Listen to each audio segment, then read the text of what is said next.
Connor was recently at SAP Sapphire, the big conference. And, Connor, of course, is a celebrity. So he's getting the front row seat treatment. They're bringing him in the back. There's only a handful of influencers they invite to this thing, and they're giving him special access, talking about how they build models, they train models, they benchmark things, all of this crazy stuff.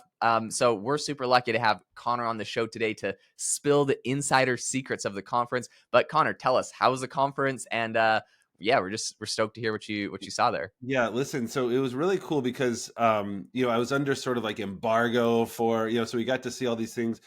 The really cool thing was that they gave me and a few other people just access to folks both before and after the big keynotes, which was just really cool. I hadn't sort of seen that kind of thing before.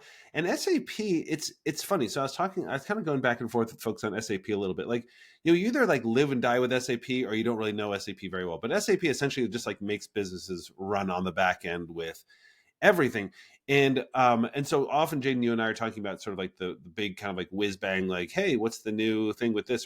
But this is so interesting because, Jaden, you and I also talk about a ton is adoption, right? AI adoption. Mm. And so, at NYU, we talk about this a lot. And like when I work with folks, this is what we talk about. It's like, this is all great, but if people aren't actually adopting it, like, then it doesn't do anything, like otherwise it's just like a cool thing to look at. So let me just tell you that, first of all, if you've never been to one of these conferences, it's absolutely colossal. There's like 20,000 people there. And it really is just a feeling of like, wow, what are we going to announce? And so like, there's that kind of like, sensational feel to it. But the really cool thing was, afterwards, kind of like hearing them in these, sort of like 1 on 10 or 20 of us talking and answering questions about the keynote, and then getting to sit with some of the folks who actually run AI for SAP and who made these decisions. So that was really cool. So just to sort of like take you down this road, Jane, and then let me know what you want to kind of double click on here. But the big thing, one of the big takeaways for me with SAP is that they are partnering with everyone, and not knowing how the business model works and who like their real competitors are and everything. I was like, holy cow! So they partnered literally with they were with AWS, they were with Google, they were with NVIDIA, they were with Microsoft, they were with everybody. And so the big things that I was sort of seeing around this was, first and foremost, Joule, which is their kind of like AI assistant, just like, I think Amazon is like Q or whatever. Like just, this is like their ChatGPT essentially. And the whole purpose of having their own with, I think Salesforce is like, what is it called? Einstein or something like that. Anyway, Mm-hmm. is that you can use their AI assistant to talk to all your data, which is in the cloud. It just makes it a more seamless thing. You already have their technology, everything like that. The cool thing that they announced at this thing was that Joule, again, which is theirs, is now integrating with Microsoft Copilot, which again, it sounds like, oh, that's cool, it's a partnership. But let me just say for a second on this, why that's so huge is that usually like you'd be in Microsoft and then you'd use Copilot to help you. And then you go over to your data and then you're using Joule to help you. So Microsoft Joule and Copilot are integrating. So you can just ask Joule anything about, your data, which SAP has, or you can just say like, also help me on this note or this PowerPoint or something like that. So that integration was just huge. And the other one, before I kind of keep going on, is their integration with AWS, Amazon Web Services, which Amazon Web Services is having just a huge year. You know what I mean? Like everybody's using them. They have Bedrock, which I think is fantastic, which uses just all the different, obviously they've invested really heavily in Anthropic, but they use all the other models as well. And, I went backstage, and then I promise I'll stop talking here for a second, but I went, there was like 5 of us that got to talk with Walter Sun, who I think is the head of AI there, basically, or one of the kind of like Okay. heads of AI there. And I was just asking him, I'm like, how does this work? Like people don't know which model to use. How are you helping them understand which model? And he's like, well, we have sort of like a layer here where people can just tell us like, look, we want kind of like a cheaper model, but we want it like this, we want it like this. And then they do their own benchmarks. So they know whether to hand you over to Claude or one of the smaller Claude models or one of the Microsoft models or one of the, use this chip for this or that. I thought was just really, really cool. So I'll stop there, but the partnerships that they have going is awesome. And you and I have kind of talked about like how these things are partnering and how it's all becoming more and more one big thing and how people are actually going to use it at work. And I know AI Box, your company, focuses on this a ton, which is not just that these things are out there, but how do they actually work in your workflow? You know what I mean? Yeah, 100%. No, I think that's so fascinating, and that's actually such an incredible value. Right? It's the perfect tool for SAP to be, if they're consulting people on what to use. Creating an AI model and the benchmarks, I think, is a no brainer. I'd be curious to see. I'm sure you have other players that are doing this as well. Some of these, McKinsey and some of these other big consultants, because essentially, it's moving away from maybe so much of just like a one-on-one with a consultant being, hey, like, this is what we have and what we need, like go do some research and figure it out, to like going in and getting the software that like you tell it what you need. Something like that actually sounds very interesting. And I may have to at some point create something similar with AI Box, when essentially companies come on our platform and are like, hey, we need to create an AI tool that can do X, Y, and Z.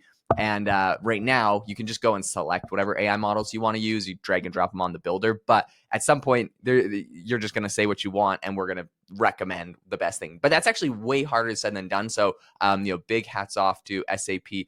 I would be super curious. So this is a really innovative thing. I think this is super interesting.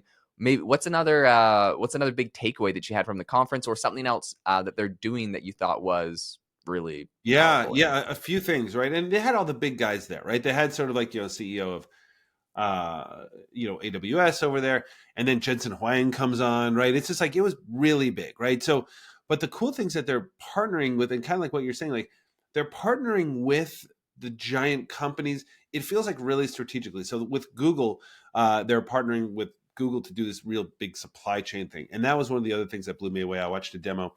It was not a live demo, but it was a demo, and I assume it, like all these other things, like, look, let's see how it goes, right? Let's see how they actually roll it out, because the plans are phenomenal. We want to see the execution on it, but just really impressed with how they're doing this with Google. And I asked a lot of questions on that, because basically what it is it's a supply chain management, and supply chain makes the world go round, right? I mean, like, you either have like, your new windows showing up at your house, or you don't, based on, whether a boat got stuck in the Suez Canal, right? So that's huge. And what they're doing is they have like these real-time things, like what's happening out in the world, how is that affecting it, and then in real time sort of like suggesting other ways of going about this. And they have Joule and Gemini are integrating and sort of like cooperating on that front. And one of the things I was asking this guy Walter Sun, who again, helps run all their AI stuff there, was, on one hand, you're sort of doing all this HR stuff, right? Which is like, hey, how do we kind of like look at these things and make, unbiased performance review? And that's real world stuff. And then on the supply chain stuff, but Jaden, you and I know, right? Much easier to do the HR stuff, because it's more like reasoning.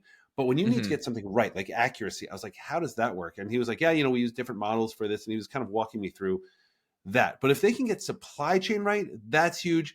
The other huge thing, they're doing some cool AI responsibility stuff too, with UNESCO's principles.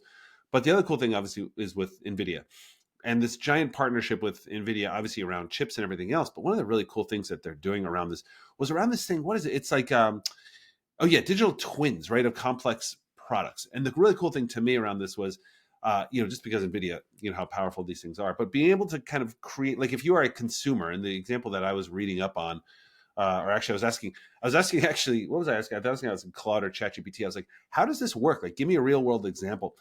And what it was saying is, like, if you're in a factory and you're trying to buy like some giant thing, right? Like what this Mm-hmm. digital twin is, enables you to do is like actually sort of like put it virtually in your factory before you buy it. So you're able to sort of like try it out, all that kind of stuff. And then on the end of the seller, you're able to sort of customize it to the client and all that kind of stuff. So this Digital twin NVIDIA end of with the digital twin is software. wild. Say again? Digital twin of like, explain this to me. So I haven't heard of this concept. So is this a digital Yeah. twin of software or hardware? No, it's a Or digital twin of an actual product. So like, so you can actually create, like, let's say I'm selling you some like giant printing press or something like that. yeah, Like, we yeah. can kind of create a digital twin of like, obviously the size, scope, capability, all that kind of stuff. So that what a client can do is then like kind of take that digital twin, obviously like inside their software and everything, but like see how it fits in their factory, how it would Oh, integrate with everything else. interesting.